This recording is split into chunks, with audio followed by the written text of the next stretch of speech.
afternoon, everybody. This is Ayoub from the Localization Fireside Chat, and welcome to another episode.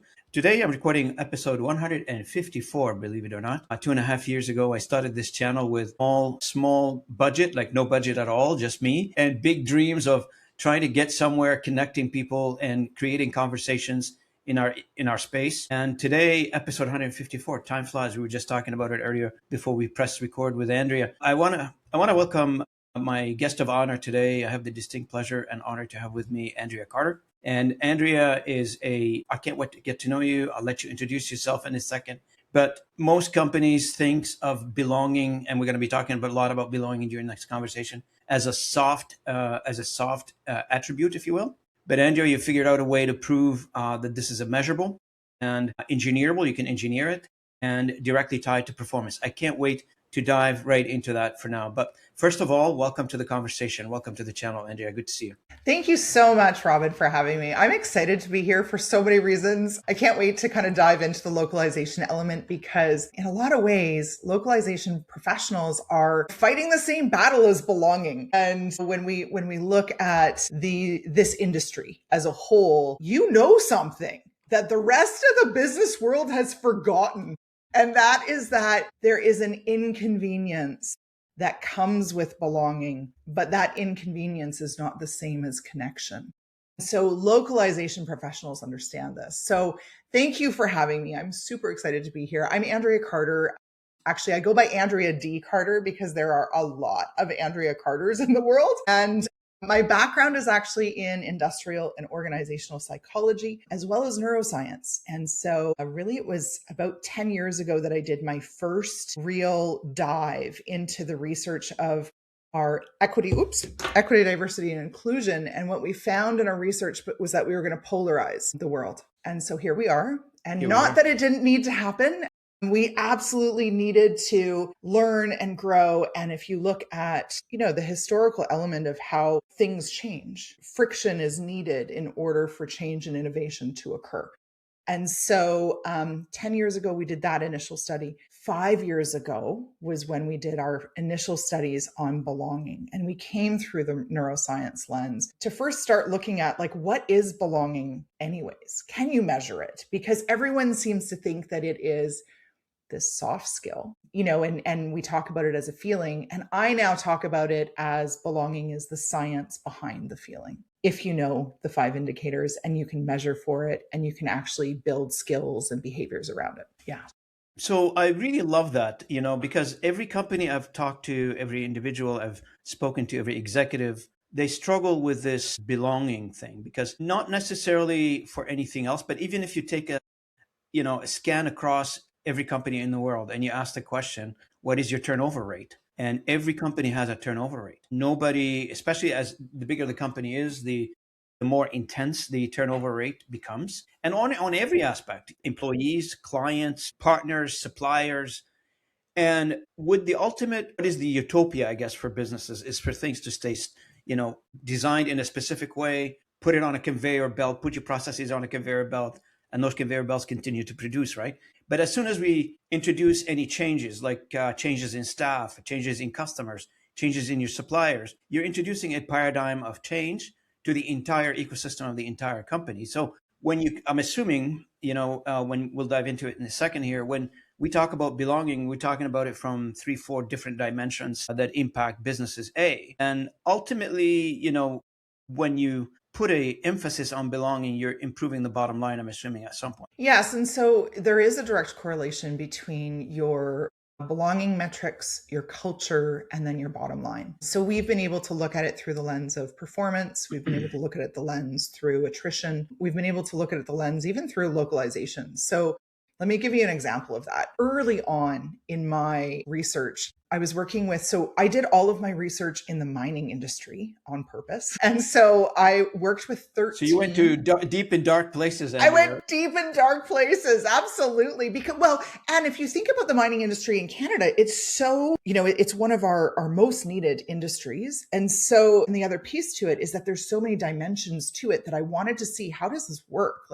Will this work? And, so, to bring us back to, the story that I wanted to share was really looking at when I first started. And there was this one of the 13, after I had done the initial research, said, come on in. We're launching this radical candor, culture work across our entire company. And, this was their operations are based in Ontario, in Canada.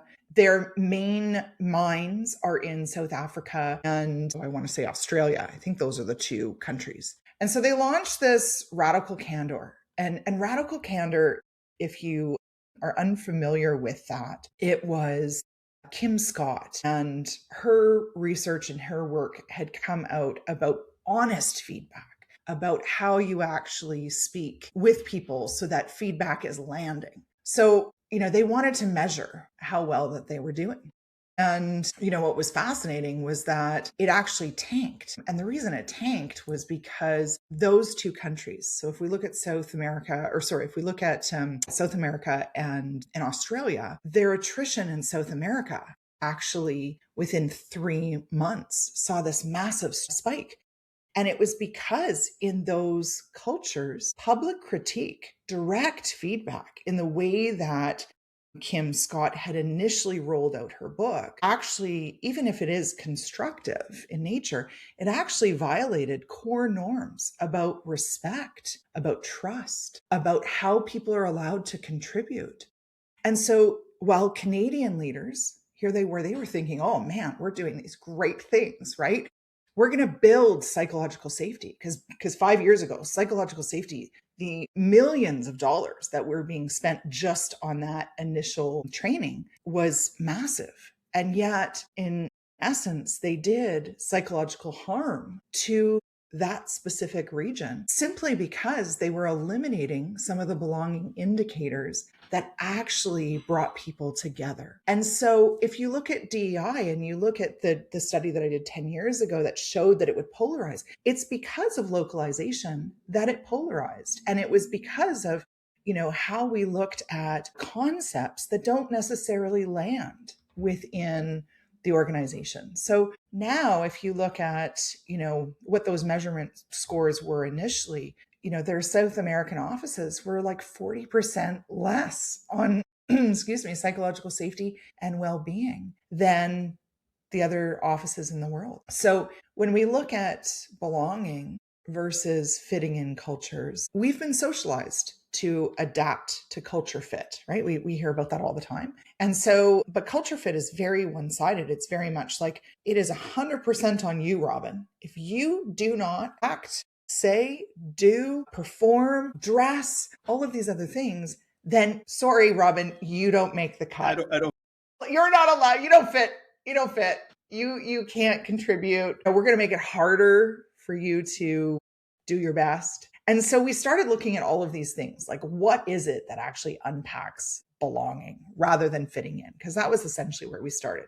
We already knew fitting in was on the other end of the spectrum of belonging. And so it was like, okay, what does this even mean? And it was incredible and has been incredible the past 5 years to really look at how these indicators can be measured and then how they shrink the gap. And, we're kind of sitting at a 24% gap reduction on belonging, 18% average increase in retention. So we're seeing really positive results within 2 years of just looking at belonging through a scientific and measurable lens. So when you say, for instance, and I'm just scanning through some of the stuff that you've published, belonging is not emotional, it is structural. But what does it mean really for an organization? How does that transfer to an organization that's operating, let's say, as you mentioned earlier, multinational?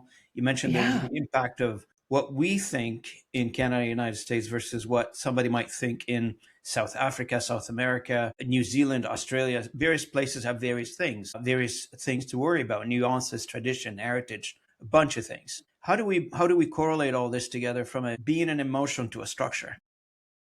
Well, and that was essentially what the research was about, because initially when we looked at all of the other research studies, where we started with was that everybody could talk about belonging as a human need. So in a lot of the preparations, we looked at how the language of hunger and thirst were as important for our survival as belonging.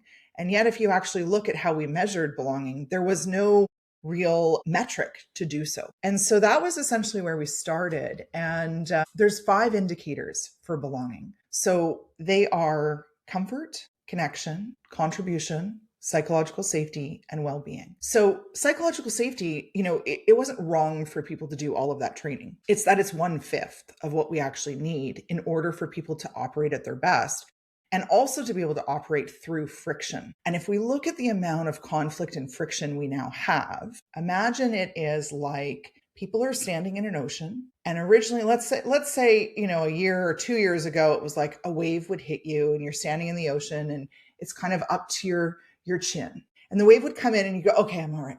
I'm fine. I'm breathe.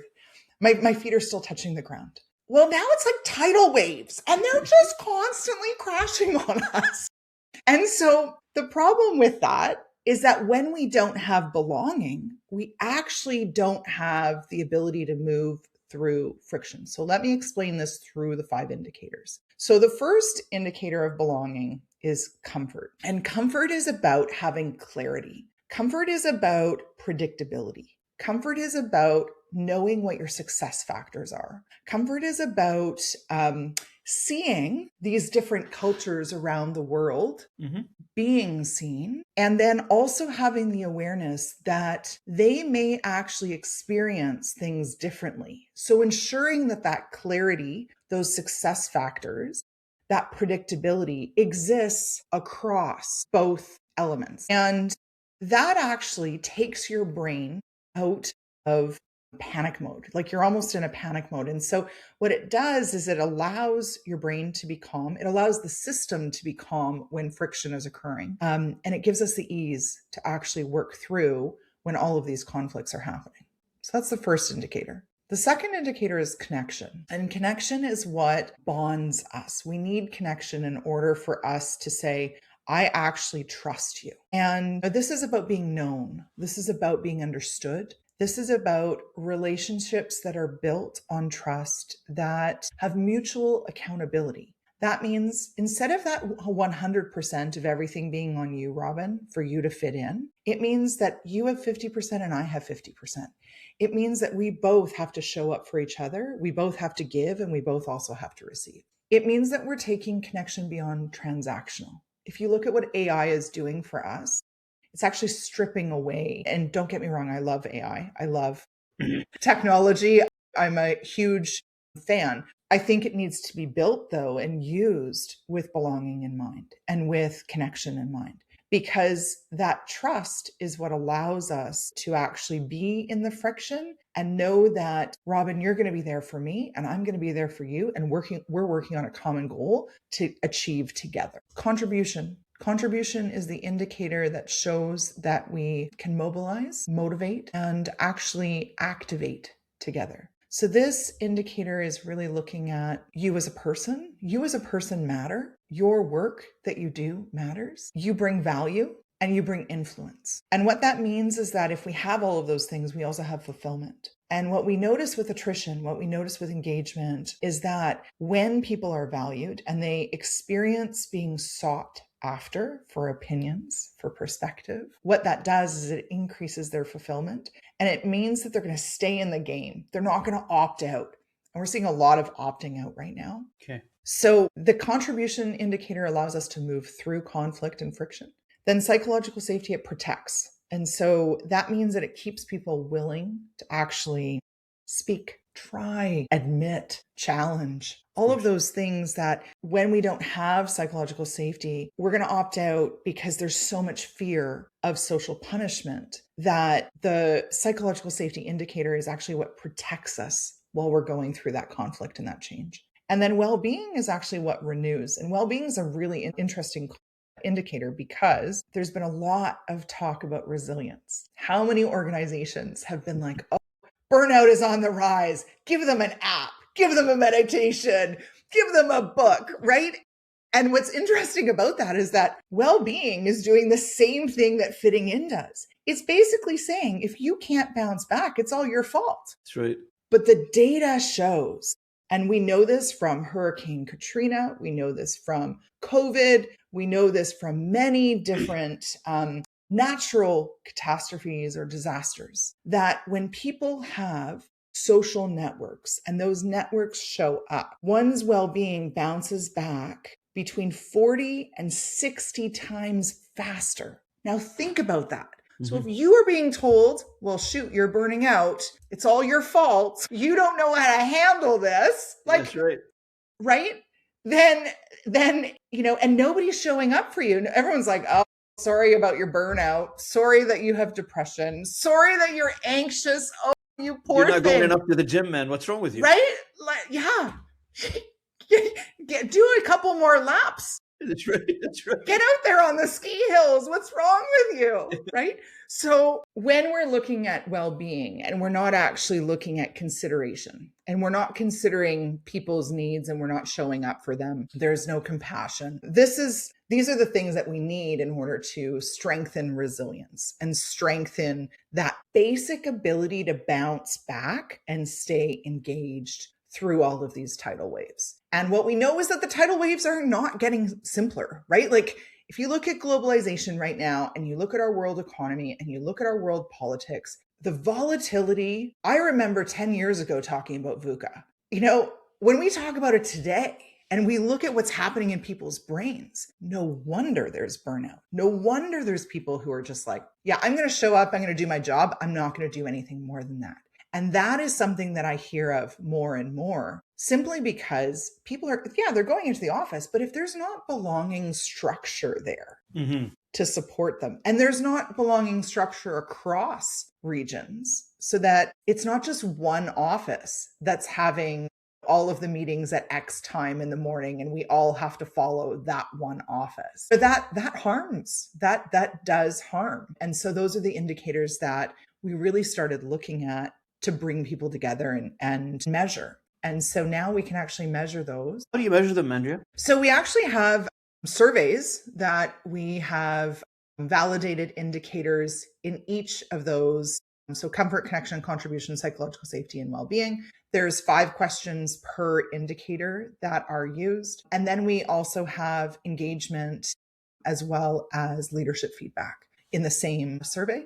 And what's different about the way that we analyze is that most surveys, what they do is they do an average, they do a mean, but it's the means or the averages that actually hide what's really going on. And so it actually silences a lot of the outlier information that you need in order for you to understand what's really going on. And so we adapted its multiplicative analysis. And what it does is it actually looks at factoring in what's mediating this information. What's actually changing? Is it just the fact that it's, the South African or South American office? Is it that it is the level of leadership? Is it that it's tenure? Is it that it is looking at specific cultural background? Is it looking at gender? Everyone with DEI, everyone just assumed that if we just measure, basic gender factors, or if we just measured basic ethnicity factors, we would find everything. But the reality is that those intersections of identity actually impact how much belonging people have or how much fitting in people have. And so you actually have to mediate them to understand what they actually do so that you can get an understanding of what the mean is and then what the outliers are. And we measure the gap between that. So we do have a bit of a different way of looking at our survey analysis so that we're actually getting data that allows us to hone in on which of these indicators is really the problem that we need to start with. And that allows us to make some changes and understand it through that lens of localization as well.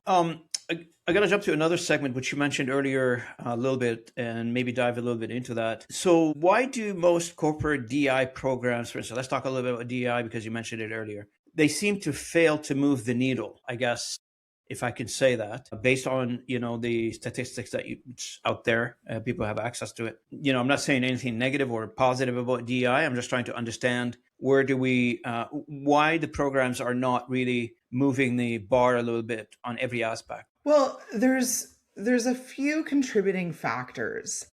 And what I will say is that DEI wasn't bad. DEI became polarized because what it actually did, and it's interesting because recently I was looking at the history of this, of polarization. Mm-hmm. And if we go back and we look at, things like the Industrial Revolution or labor innovation, or we look at civil rights movements, if we look at, now we're in the digital technology innovation, all of these from a social psychology perspective, all of these have cognitive conflict, increasing our ability to process what's happening. And the way that we work as human beings is we look at how we've been socialized, and then we generalize our experience based on how relative that is to us. Mm-hmm. And so this exposure to dissent, what it eventually does is it improves our decision quality. So all of the benefits that were researched in the beginning, they're not lost. It was the way that a lot of the DEI initiatives were set up, where they became about another initiative rather than an embeddedness, and a cultural embeddedness where the goal was never to separate people. The goal was always to bring people together through understanding. But what ends up happening is that when you have polarization in its initial stages, which if you look at, many people will argue, well, the civil rights movement was DEI in its initial stages. However, it was never truly integrated within organizational culture. And so if you look at who owned DEI, that varied across companies, right? If it was important to the VP of HR, if it was actually something that was empowered, if people actually put money towards it, if there was elements that went in place so that it wasn't just tied to people's bonuses. And I think a lot of the initial elements were put into place to really bring it to life. However, when you're in the entrenchment of learning, even the language of DEI became problematic because we didn't include voices from everyone. And when we exclude certain voices and we include certain other voices, what it does is it creates another hierarchy. And so, that core historical pattern where innovation is born when certainty breaks down, polarization really marks the moment that the old story can no longer hold. And DEI didn't necessarily do that in a way that actually was felt by everyone. And so, the question is never whether DEI was effective or non-effective, or whether it should exist. The question is whether leaders and systems can hold something long enough for something better to emerge. And I fundamentally believe that based on the research, if we start using some of these belonging concepts, we can actually bridge the gap between our DEI, our culture, and the bottom line. And so, even if you look at some of the original research on that, which goes back to the structure of scientific revolutions, 1962. Wow, way before I was born. But some of these concepts, they're not new. It's just that it takes a while for a new paradigm to emerge. And I can see where the tension is here, not because it's bad. The tension is here because conflict allows us to take things deeper and understand from a deeper lens. And so if we come back to the original goal of understanding, and in Canada, we actually need to be calling it IDEA, inclusion, diversity, equity, accessibility, because accessibility Change the name in Canada, altogether. We should. Ladies and gentlemen, you heard it the first time on this channel. Well, I advocate for that because if you look at how much our technology has changed and how much accessibility could actually be impacted by hiring people who have accessibility needs, you could actually be filling a gap that actually is a win for the accessibility person, the organization, and then also the country as a whole. And so when you look at those elements, the name change is actually something that could very much support the ability for people to move through things. And I think that there's a negative connotation right now with DEI based on what's happening in the US as well. And unfortunately, Canadians follow suit. And so I'd like to believe that, Canada won't become as polarized. However, in our politics, we see elements of it. And so it's looking at ways to bring people together versus looking at ghosting or cancel culture. And that piece is the piece that's actually taking us out of being productive and taking us out of our speed. I'll give you an example of this. So when somebody feels like they're not valued, somebody feels like that person doesn't care what I have to say, what ends up happening is they get quiet and they start to hoard information. And they do that because they're like, well, so-and-so was mean to me, or so-and-so did this to me, or so-and-so is not inviting me to the meetings, or whatever the conflict is. And instead of getting back together, which is what radical candor was trying to do years ago, what ended up happening was that critique, that feedback was actually what people stopped being able to listen to. And so instead of going back and repairing, I'm sorry, I left you out of the meeting, or, this or that happened. When fitting in is the model, resentment and there's actually studies that show this. Resentment is what starts. Loneliness is what comes next. And if it continues, it can actually lead to either aggression or even acts of violence. So at what point do they disconnect, Andrea? Well, typically they'll disconnect after 3 actions. So if they've had 3 negative actions against them where they haven't been valued, those 3 actions will actually cause them to disengage. And what it means is that all of that speed, all of that quality, all of that innovation that you're looking for, that's going to decrease, because people actually dig in and they're going to say, well, sorry, I don't want to work with so-and-so because they treat me badly.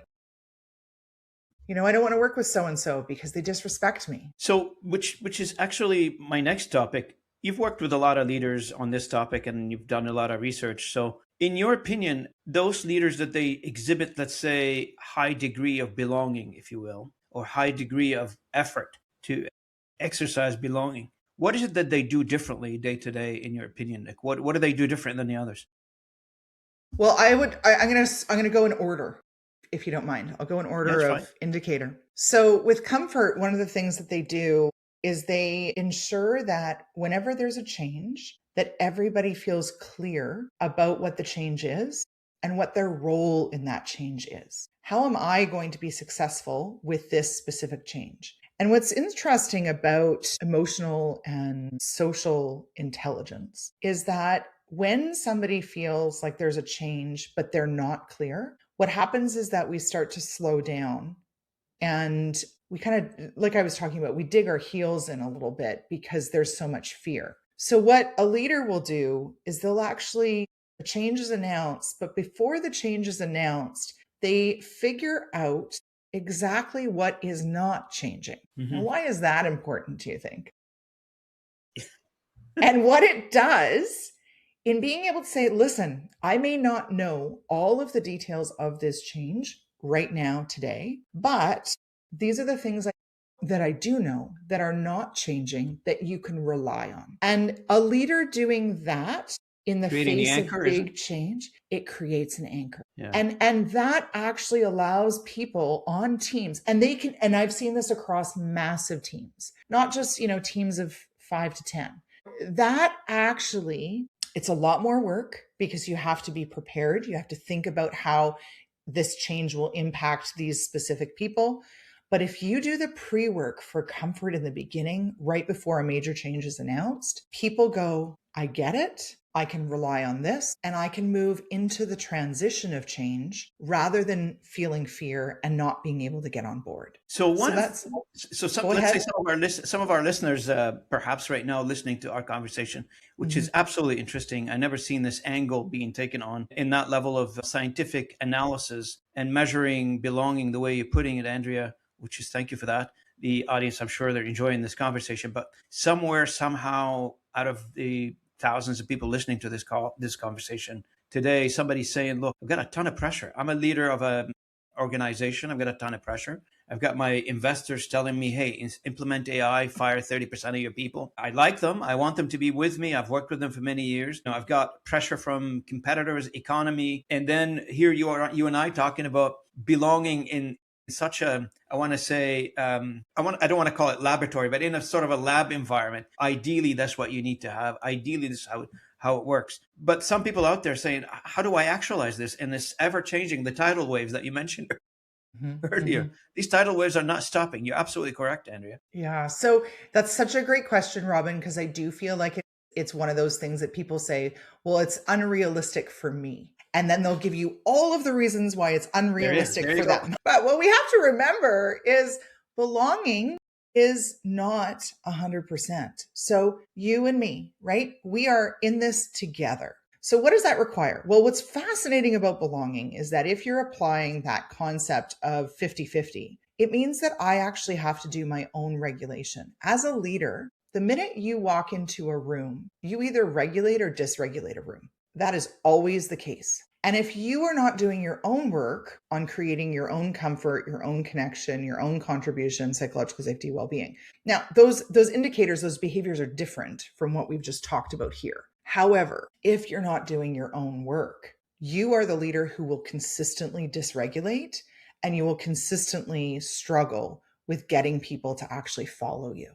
So if you are experiencing extreme pushback right now, that also has a lot to do with how you're either listening to the feedback and what you're doing with it and what you're actually owning for your own 50%. So what I mean by that is, there's been a lot. There's probably going to be a lot more of big layoffs coming. Before you have to go in and make changes that are based on business, you need to start thinking about the people who will be left over. Because if you're not caring for those people, you're actually creating more problems once those cuts are made. So how are you going to regulate for those people? Yes, 100% you have to regulate for the people who are also leaving. You don't want a ton of disgruntled employees. You want people who are leaving saying, okay, well, this happened, it had to happen, and I'm not going to hold a grudge and create a big firestorm. And so how we look at that regulation is also really important. And you need to look again at the concepts around what those packages would be, how you're actually dealing with people, where you're having some one-on-ones that you maybe not have one-on-ones originally. It is time consuming, but it is one of those things for leaders that when they look at how they're doing change, you have to look at your sense of responsibility for regulating the people that you're leading. Because otherwise, there will be nobody to follow you. We both. I don't know where you live in Toronto, right, Andrea? Do you live in Toronto? Yes. Yeah, I live Yes. in Toronto too. So we're familiar with the scene around here a little bit on the business side. So Mm-hmm. every once in a while you hear layoffs from large companies in the area, and global companies are laying off people. That's not strictly Canadian Yep. thing. And Absolutely. but what tend to happen in that when that happened, like when that exercise, the dreadful exercise, take place, is you Mm-hmm. end up with the categorization, if you will, of your employees by performance, ABCs. So you just probably the C's goes and the B's probably, it depends on how many rounds of layoff B's, and then you're left with is the A. It sounds like a vicious cycle because you compressing all this to the high performers, and the high performers now are getting really flat out, basically working days and nights just to keep up with the people that the task that the other guys they used to do left, and now it's up to them to do it. And then they become a C player. Then the next round, it's Well, non-ending cycle, right? yeah. So what's cool about this, and I'm so glad that you brought this up, Robin, because it's such a fascinating concept. So let's look at sports teams. So originally, 20 years ago, that's actually where I started, is in mindset and performance coaching. And so I worked within the CFL. I worked with some really great teams back then. My in was through my husband, who was a CFL player as well. And here's the thing about teams, and we're about to go into NFL playoffs. So those of you who are football enthusiasts, as am I, I am sure. will understand this. When we look at A players and you look at companies that are killing it, but then have to go through changes due to environment, we'll call it, and they have to go through a series of layoffs. You keeping only A players is not actually what's going to allow your team to survive or allow your team to even succeed together. Because A, B, and C players all have different values and they all show up in different ways. And so when you look at teams that are thriving, the teams that keep their A players, look at Kansas City. They didn't even make playoffs this year. Okay. So when we look at this, when we look at those team dynamics, what you want to look for is cohesion. If you actually look at cohesion ahead of top performers, you're actually going to create a more balanced portfolio of employees as you go through those changes. And what it does is it allows your top performers to not have everything thrown on them. It allows the support people who actually are amazing employees, but they're not always a 10, right? Maybe they don't have the capability to do everything at, 110%, but they are consistent. They're an 80 across the board, or they're a 75 across the board. Those are the players that always inspire and hold the constitution or the structure, the framework of what teamwork and what belonging really does. So what you're saying is when you go through the exercise as leaders, it's more than just sorting these names in a spreadsheet by whatever order, salaries or however you want to do it, and draw the line in the middle and say, below that line goes out and above this line stays in. You're suggesting to put a lot more thoughts into each individual working in the company and figure out where's the place for this individual? How do they fit? Totally. Because if we look at the concepts around belonging is really like an infrastructure, if you will. And when that infrastructure is regulated so that, your A, B, and C team players are all working together, that's what creates your engagement. That's what creates your speed, your quality, your innovation, your attention. It's not just the A players that are doing it. It's the whole. And when organizations look at laying people off, they often see it through the lens of just looking at what that top performer is. And that also depends on your metrics and how you're measuring. If you're measuring some of these elements and giving, middle managers ratings on belonging, who are the toxic managers? Who are the highly innovative ones that are actually driving motivation? Those are some of the things that companies and executives often overlook. And when they get rid of what I find fascinating, and we've seen a lot of this in the US of recent, where they've gotten rid of key players. So return to work, and the data shows this. So this isn't like a DEI thing, but return to work is also showing that a lot of women are non-returning for a variety of different reasons. When it comes to layoffs, though, it's a decision to not go back. When it comes to layoffs, though, and you have a woman leader who actually innovates and drives motivation and engagement, and people trust her and they believe in her, you get rid of that leader, you should see what happens on the performance side. That's right. And that's not just for women.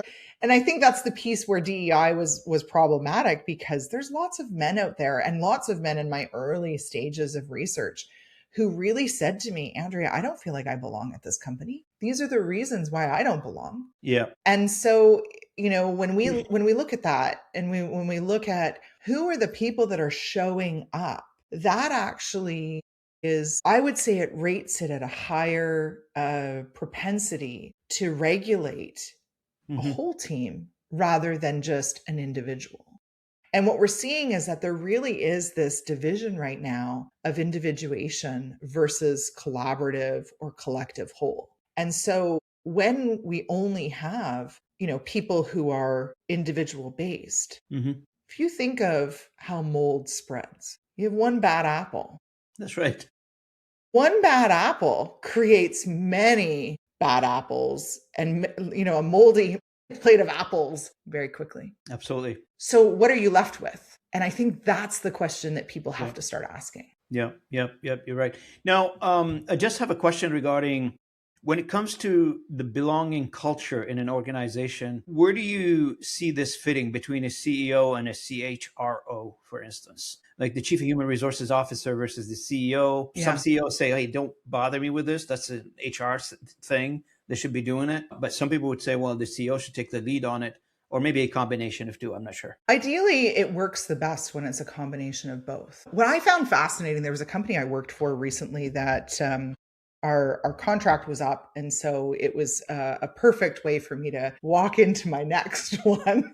But what I found fascinating is that you also have the reverse, where it's the CEO who's saying, we need this, let's move forward, and you have a VP or a CHRO who's like, it's not that important, I'd rather do my initiatives. And they have, like, I don't know, billions of initiatives that they're trying to roll out all at the same time. Even if it is, for example, they wanted to implement mentorship and coaching programs. They wanted to do mentorship amongst all of the employees. They did it in a way that they thought would be helpful, where it was cross-regional. But because they were rolling out all of these other initiatives while downsizing, while going through massive leadership changes, how many of those employees do you think were optimizing coaching and mentorship? I don't think many. Yeah, it was literally a waste of money because they weren't actually looking at what their employees really needed. And so they were rolling out that initiative. They were rolling out, more pressure on ERGs to do more of the culture work. So when you put all of the work onto the employees to change the culture, that won't actually improve. And that's where I would say a lot of the DEI got lost as well. Mm-hmm. When we talk about culture work and we talk about who owns culture, I would say that it's the CEO that actually owns culture, because that culture trickles downward. If it's not modeled, it's actually not upheld. And I think for a lot of people, when you look at belonging, they're using that word right now without actually understanding what it Oh, even many people don't know what means. that means, because I'm so excited about this conversation, because I've heard about belonging for all my life. And all I thought about belonging is you come from a certain country, you belong to the country. Yeah. I did not know more Right. than that. Yeah. And so when we look at belonging, that actually has to be owned by the CEO. When you hire people, you're going to have bad hires, but the majority of people, when you hire them, you want to be showing up for them as much as they're showing up for you. You want to be excited about them. You want the teams to be excited about them and what they can do for the team and what they can do for You mean it's not enough just to say, for the CEO to say, I gave you a job, leave me alone? Right? That, and I think the piece around that, it gets lonely at the top.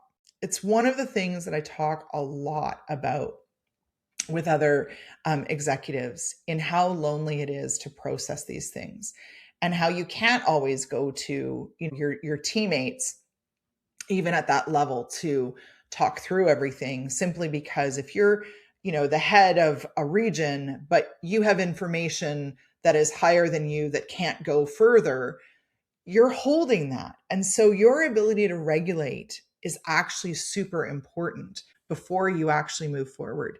And loneliness is actually one of the triggering impacts that leads to suspicion, and it leads to people thinking badly, or believing that there's ill intent. And so when you look at how you're actually thinking about your employees, how you're actually thinking at your direct reports, and then the entire workforce that you're literally regulating, Mm-hmm. that pressure is huge. It's I a know. lot. Yeah. It's a lot.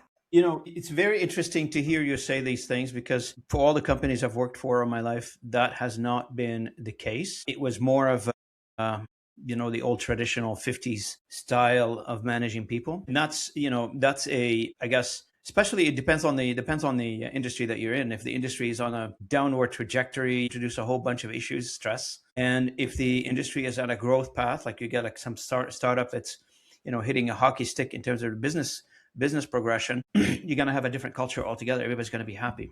Happiness tend to be spread around in that space. But people who are managing in a stressful industries, in a stressed industries, I don't know if you recall the printing industry back in the days, and a Sure. few other industries where they suffered. Telecom industry, the Telecom, IT yeah. industry went through a phase of not so good. Those industries had to manage in a very tough conditions, people and managers and CEOs in that space. Now, people go through those processes and they come out on the other side. Hopefully everybody's okay on the other side, but doesn't negate the fact that that whole belonging thing. And as we talk about it right now, as our listeners are listening to this, I hope they can equate that not just to an emotional thing, as you mentioned, Andrea, when we started the conversation. It is more of a business decision for your employees to belong, to feel belonging to your company, because that direct impact on the end results for your entire organization in a variety of ways. Not necessarily just by saying a happy employee produces more. Here's another example. If your employees are not talking to you, guess what they're doing? They're planning their exit strategy. Absolutely. They're working on their resume, they're shopping for a job, and you can count the days and they'll be out if there is a job for them somewhere. If you value your employees, that's your bottom line. If you value employees, you want them to stick around, to be part of your company for the long term, then that's the case. You have to make sure, do what Andrea is telling you to do. Well, and I think, I love what you just said there, Robin. And I think what you're speaking to, the word that I would use for that is interdependence. And so because of how much friction there has been, friction isn't something that we need to eliminate. It's actually something we need to navigate. And whether you can move through these massive changes productively or whether it breaks your system depends entirely on whether those 5 belonging indicators are in place. Because when friction is introduced, conflict, difference, hard conversations, unexpected challenges, people respond in 4 ways. We know these 4 ways. They walk away, exclude, or what we call flight. They defend, combat, or fight, or they double down. Double down, I love that. Right? They go along. Have you seen but the they mic drop yet? They go along, but they disengage, or they quietly opt out. That's freezing. They shut down, they internalize, they faint, they get sick, they burn out. So it's not that I'm shedding any sort of rocket science on this. What I'm providing you is really 5 indicators to help you move through that friction, because think of it like this: comfort creates ease to friction, connection builds trust through friction, contribution moves you through friction, psychological safety protects you through friction, and well-being is what renews you through friction. So interdependence is necessary. And I would say start with the 5 basic things that are super inconvenient. Coordinate time, navigate difference, make costly commitments where you're overriding your personal convenience and you're actually showing up for others. Work really hard on conflict repair, and you have to need others and be needed, which means you can't control everything on your own. And all of that is inconvenient. But all of that inconvenience is what builds the brain and nervous structure or nervous system for the infrastructure of belonging. Yeah. You know what, Andrea, for the sake of time, there were so many topics I wanted to cover with you, but I wasn't able to. I was really interested. Maybe you can send me some more information. We'll include them in the final post. What would your opinion on belonging culture in a distributed environment, in a remote working environment? How does working from an office create certain atmosphere, but working from remotely behind a screen create a different environment altogether? And the second thing is, in Canada, currently, there's about 700,000 gig workers. They don't belong to anybody in terms of being a part of a physical part of a company. They work independently. They go in and out of companies. So I'm assuming there was also a category of the working population that we probably could have talked about, but unfortunately, for the sake of time, we weren't able to address. I hope that you can come back to the channel and maybe we'll have a more exploratory conversation on this one too, by the way. Yeah, I'd love to. And absolutely. For the audience, I just want to thank Andrew. Andrew, any last comments, any last thoughts before we close? Well, what I would say is that if you're wondering if you're good at belonging, if you're wondering if you might be part of the problem, or if maybe there's an inkling where you're looking at, where is my belonging potentially breaking down? Without having to do a whole survey and all of those things, there is a belonging breakdown tool that I would highly suggest that you use. So if you're leading or you're working in a global team, it's literally a 5-minute diagnostic tool. This is not anything like high science, but it certainly will give you, across those 5 indicators, it'll show you where your immediate gaps are and where you can actually start adjusting and regulating yourself. Go and grab that for yourself. It's at belongingfirst.com/belonging breakdown, and start there. And then join me on LinkedIn. Andrea D. Carter. Follow me there because that's essentially where a lot of my work is posted right now. Yeah. Absolutely. Thank you so much, Robin. Thank you, Andrea, for being part of this. So to summarize for the audience, most organizations spend millions on culture and still have disengaged, polarized teams. Andrea today has shown us that belonging is not a soft value. It is a system you can design, measure, and scale. If you're leading people in a world of AI, remote work, constant change, this is not optional anymore, okay? This is how performance survives. And if you need to get a hold of Andrea and you can't find her on LinkedIn, Andrea D. Carter is connected to me. So reach out to me and I will facilitate an introduction, no problem. Thank you. For the audience, I want to thank you so much for joining me today on podcast 154. On behalf of the audience and myself, thank you, Andrea, for joining me. I really appreciate it. And for the rest of the audience out there, I'll see you at the next episode in the next recording coming up in an hour. Thank you.